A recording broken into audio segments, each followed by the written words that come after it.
کہ میں آپ کی ذات سے سوئے زن کا مجرم ہوں، مجھے سزا دیجیے۔ خلیفہ نے اٹھتے ہوئے کہاں فوج کے مستقر ہے؟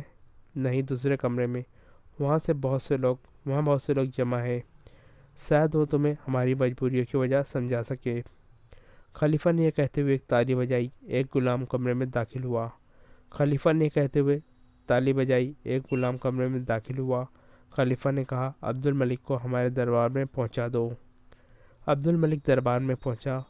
وہاں سلطنت کے چیدہ عہدیداروں کے علاوہ شہر کے وہ علماء بھی موجود تھے جو تاتاریوں کی حمایت اور خوارزم شاہ کی مخالفت میں فتوے صادر کر چکے تھے، اور فتوے صادر کر کے انہوں نے کافی شہرت حاصل کر لی تھی۔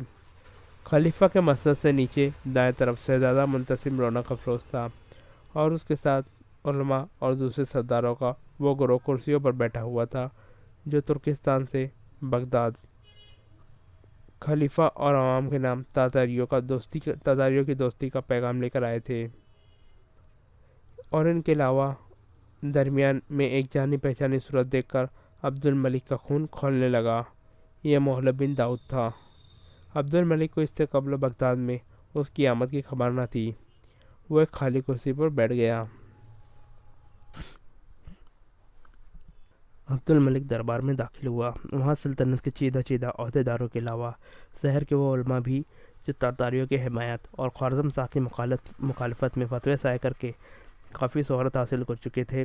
خلیفہ کے مسند سے نیچے دائیں طرف شہزادہ منتصب رونق افروز تھا، اور اس کے ساتھ علماء اور سرداروں کا وہ گروہ کرسیوں پر بیٹھا ہوا تھا جو ترکستان سے خلیفہ اور عوام کے نام تاتاریوں کی دوستی کا پیغام لے کر آیا تھا، اور ان کے درمیان ایک جانی پہچانی صورت دیکھ کر عبد الملک کا خون کھولنے لگا۔ یہ محلب بن داؤد تھا۔ عبد الملک کو اس سے قبل بغداد میں اس کی آمد کی خبر نہ تھی۔ وہ ایک خالی کرسی پر بیٹھ گیا۔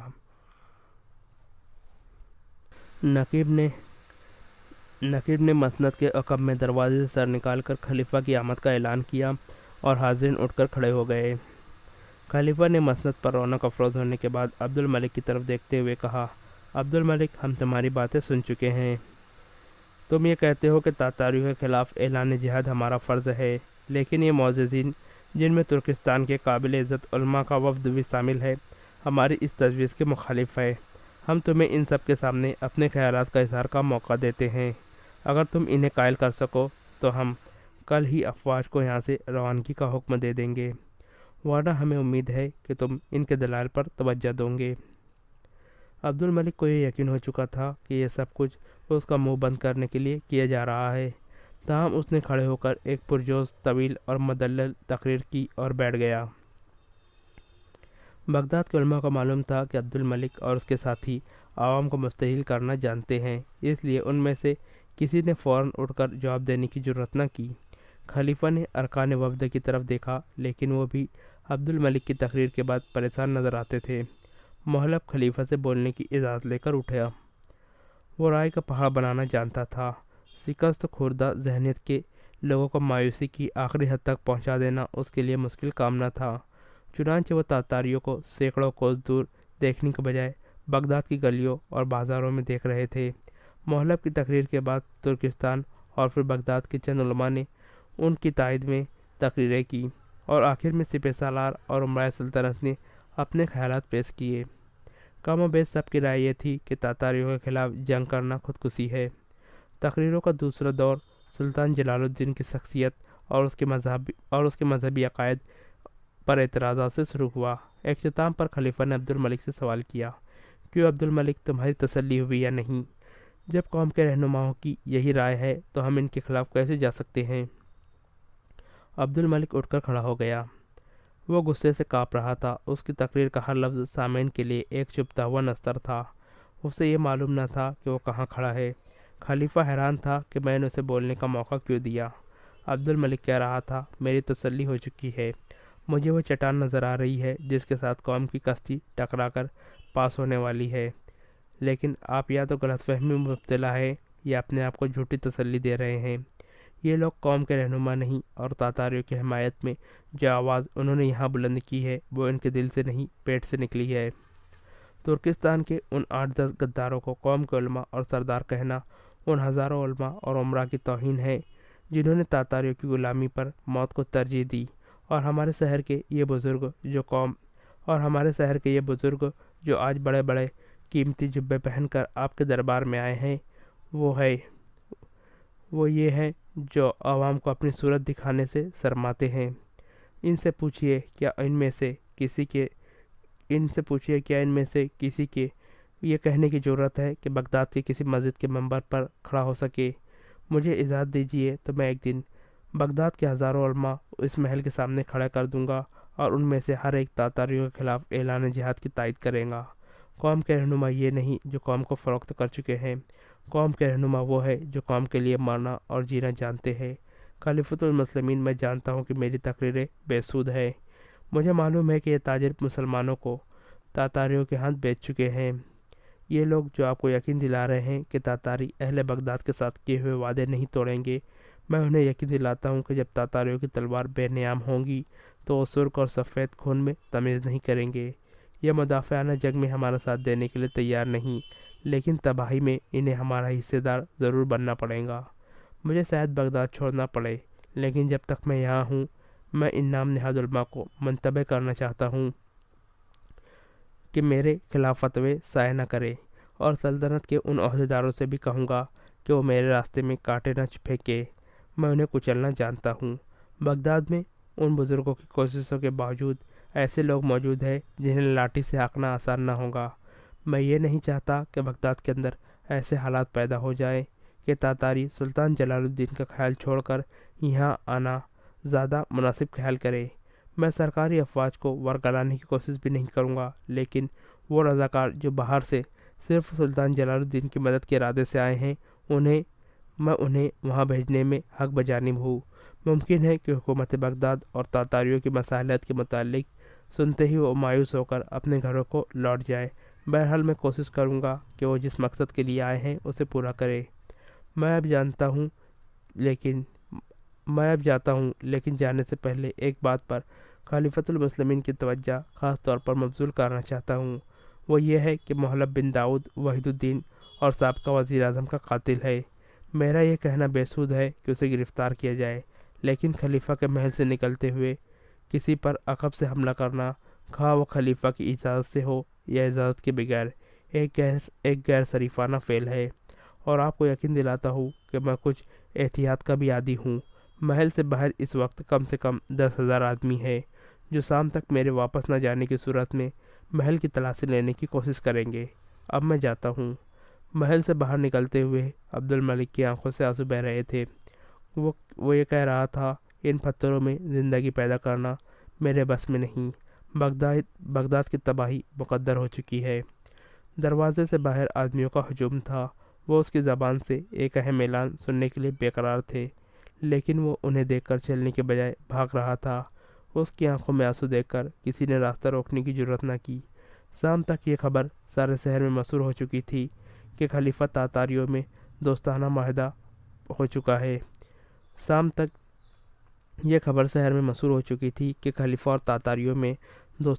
ہو چکا ہے۔ رضاکاروں کے دستے اپنے اپنے گھروں کو لوٹنے کی فکر کر رہے تھے۔ رات کے وقت عبد الملک سلطان جلال الدین اور طاہر بن یوسف کے نام طویل مراسلیں لکھ رہا تھا، اور اس کے مکان سے باہر بغداد کے کئی نوجوان اور فوجی درسگاہ کے طلبہ پہرا دے رہے تھے۔ سلطان جلال الدین ایک وادی میں پاؤ ڈالے بغداد کی افواج کا انتظار کر رہا تھا۔ جو تاتاریوں کی افواج قریب آ رہی تھی، سلطان کی بے چینی بڑھ رہی تھی۔ ایک دن سلطان طلوع آفتاب سے کچھ دیر بعد جب معمول پر ایک پہاڑی پر چڑھ کر بغداد سے آنے والی پگڈنڈی کی طرف دیکھ رہا تھا، اس کے ساتھ چند افسر بھی کھڑے تھے۔ اسے دور ایک بلند پہاڑی کے دامن میں 15-20 سوار دکھائی دیے۔ تھوڑی دیر غور سے دیکھنے کے بعد سلطان خوشی سے چلا اٹھا، وہ آ گئے! وہ بغداد سے 3 لاکھ کی فوج کی مدد لا رہے ہیں۔ وہ بغداد سے 3 لاکھ فوج کی آمد کی خبر لا رہے ہیں۔ دیکھا تم کہتے تھے کہ عبد الملک کا جواب دیکھا تم کہتے تھے کہ عبد الملک کا جواب آنے میں چند دن اور لگیں گے، لیکن میں کہتا ہوں کہ اگر آدھی رات کے وقت بھی میرا ایلچی بغداد پہنچا تو عبد الملک اس وقت تک خلیفہ کو جگا کر میرے مکتوب کا جواب حاصل کرے گا۔ تم خلیفہ کے متعلق شکوک ظاہر کیا کرتے تھے، لیکن میں یہ کہتا تھا کہ ابھی خلیفہ کے خاموش رہنے میں بہت سی مصلحتیں ہیں۔ اب ہم طولائی خان کو وہی سبق دیں گے جو ہم نے افغانستان میں سیگی توتو کو دیا تھا۔ خلیفہ کے ایلچی آ رہے ہیں۔ فوج کے تمام سپاہیوں کو حکم دو کہ خیمے سے باہر نکل کر ان کا خیر مقدم کریں۔ تھوڑی دیر بعد سلطان کے سپاہیوں کی مختصر سی جماعت قطاریں باندھ کر کھڑی تھی۔ سوار قریب پہنچ کر گھوڑے سے اترے۔ سلطان نے اپنے چند سالاروں کے ساتھ آگے بڑھ کر ان کا خیر مقدم کیا اور کہا، تم بہت جلد پہنچے، تم سب میری طرف سے خلعت کے حقدار ہو۔ ایک شخص نے آگے بڑھ کر عبد الملک کا مراسلہ پیش کیا۔ سلطان نے کہا، یہ مراسلہ پڑھنے سے پہلے میں یہ پوچھنا چاہتا ہوں کہ بغداد کی افواج کب وہاں سے روانہ ہوں گی؟ وہ ایک دوسرے کی طرف پریشان ہو کر دیکھنے لگے۔ سلطان نے مراسلہ کھولتے ہوئے کہا، تمہیں یقیناً ان باتوں کا علم نہیں ہوگا۔ عبد الملک بہت محتاط آدمی ہے۔ مراسلہ پڑھتے وقت تو سلطان کا چہرہ زیادہ پڑ گیا۔ اس کی حالت اس شخص کی سی تھی جس پر اچانک بجلی گر پڑی ہو۔ وہ اپنے ساتھیوں کی طرف دیکھنے لگا۔ مراسلہ اس کے کانپتے ہوئے ہاتھوں سے گر پڑا۔ وہ مسکرایا، لیکن اس کی مسکراہٹ آنسوؤں سے کہیں زیادہ دردناک تھی۔ اس نے بھرائی ہوئی آواز میں کہا، مجھے معلوم تھا، لیکن مایوسی کی انتہا انسان کو خود فریبی کا عادی بنا دیتی ہے۔ میں ریت پر محل تعمیر کر رہا تھا۔ مبارک، عبد الملک کا خط پڑھ کر ان سب کو سناؤ، اور اس کے بعد جو جانا چاہے انہیں میری طرف سے اجازت ہے۔ میں طاقت کے خلاف لڑ سکتا ہوں، مایوسی کے خلاف لڑ سکتا ہوں، لیکن قدرت کے خلاف نہیں لڑ سکتا۔ مجھے قدرت سے شکایت نہیں۔ ہم پر قدرت کا یہ احسان معمولی نہ تھا کہ اس نے مٹھی بھر انسانوں کو کئی برس تک تاتاریوں کا سیلاب روکنے کی ہمت دی، لیکن جب مسلمان ہی بیدار نہیں ہوتے، جب وہ اجتماعی زندگی پر انفرادی موت کو ترجیح دینا چاہتے ہیں، تو قدرت سے کیا شکایت؟ قدرت کسی کے لیے اپنا قانون نہیں بدلتی۔ سلطان نے ایلچیوں سے مخاطب ہو کر کہا، تم جاؤ، عبد الملک نے مجھے لکھا ہے کہ وہ چند دن میں تھوڑے بہت سپاہی لے کر میرے قریب پہنچ جائے گا۔ اسے کہو کہ اب اس کا آنا بے سود ہوگا۔ سلطان اپنے خیمے میں چلا گیا۔ شام تک وہاں چند جانصاروں نے کئی بار اس سے ملنے کی کوشش کی، لیکن خیمے کے دروازے پر پہرے دار انہیں ہر بار یہ کہہ کر روک دیتے کہ سلطان سو رہا ہے۔ اس نے حکم دیا ہے کہ جب تک تمہیں میں نہ بلاؤں میرے پاس کوئی نہ آئے۔ چند دن کے بعد سلطان نے آذربائیجان کا رخ کیا۔ سلطان جلال الدین خوارزم شاہ تبریز کے شمال مغرب میں ایک پہاڑی قلعے میں مقیم تھا۔ تاتاریوں کا لشکر اس کے تعاقب میں تہران تک پہنچ چکا تھا، لیکن پہاڑوں پر شدید برف باری کے باعث مشرق اور جنوب سے تاتاریوں کی فوری پیش قدمی کا خطرہ نہ تھا۔ سلطان کے ساتھی ایک ایک کر کے رخصت ہو چکے تھے، اور اب اس کے ساتھ 150 کے قریب صرف وہ لوگ تھے جن کا دنیا میں کوئی ٹھکانہ نہ تھا اور جو زندگی اور موت میں اس کا ساتھ دینے کا فیصلہ کر چکے تھے۔ سلطان زیادہ وقت تنہائی میں گزارتا۔ دنیا میں اس کی تمام دلچسپیاں ختم ہو چکی تھی۔ تیمور ملک اور دوسرے جانصاروں کی شہادت کے بعد اسے حوصلہ اور تسلی دینے والا بھی کوئی نہ تھا۔ وہ صرف جینے کے لیے جی رہا تھا۔ بغداد سے حوصلہ شکن پیغام کے بعد اس نے زندگی کی حقیقتوں سے کنارہ کش ہونے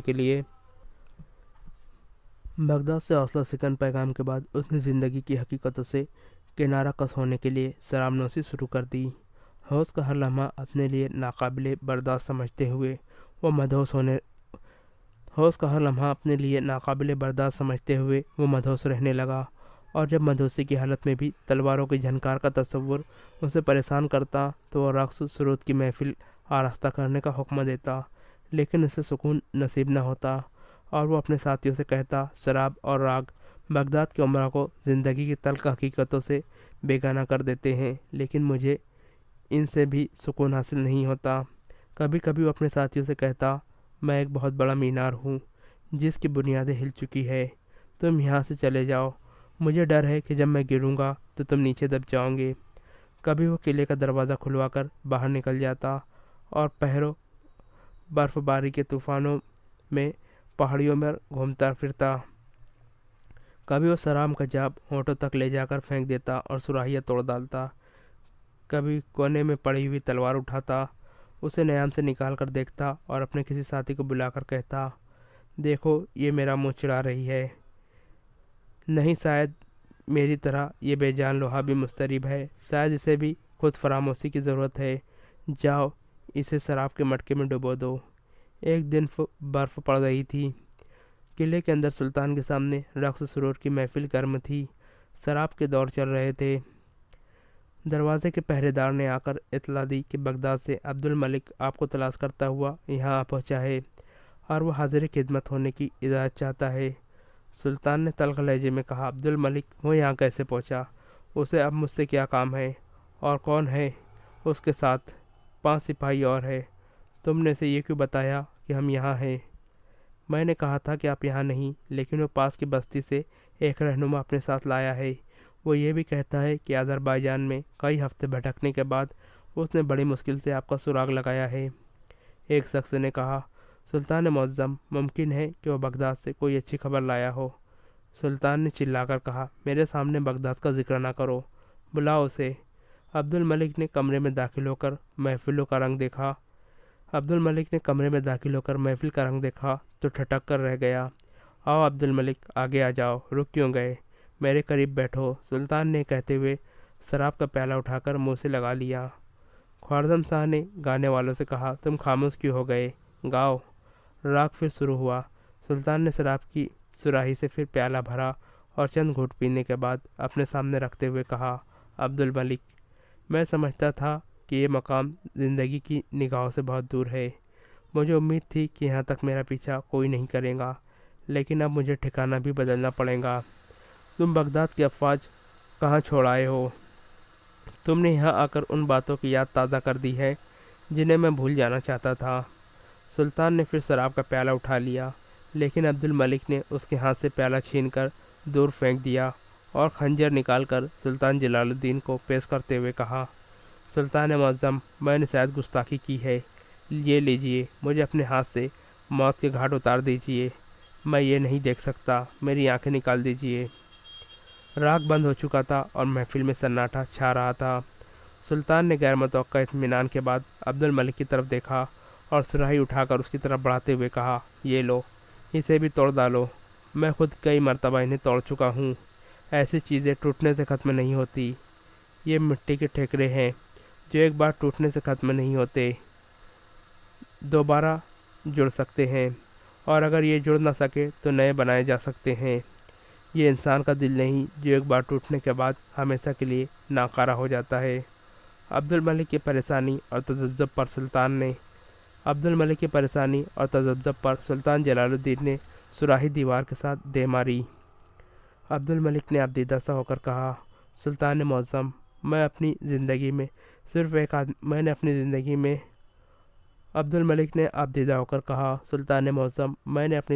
صرف ایک آدمی دیکھا تھا جو مایوس ہونا نہیں جانتا تھا، لیکن آج… سلطان جلال الدین نے کہا، وہ انسان جسے تم جلال الدین خوارزم شاہ کے نام سے جانتے تھے مر چکا ہے۔ اس وقت تم اس کی لاش سے باتیں کر رہے ہو۔ ہاں، یہ بتاؤ تم یہاں کس طرح پہنچے؟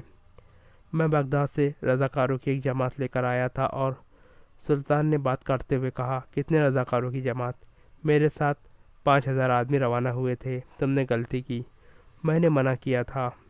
آپ کا پیغام مجھے اس وقت ملا جب میں بغداد سے ایک منزل آگے آ چکا تھا، اور آپ کا حکم سن کر 3000 سپاہی واپس چلے گئے۔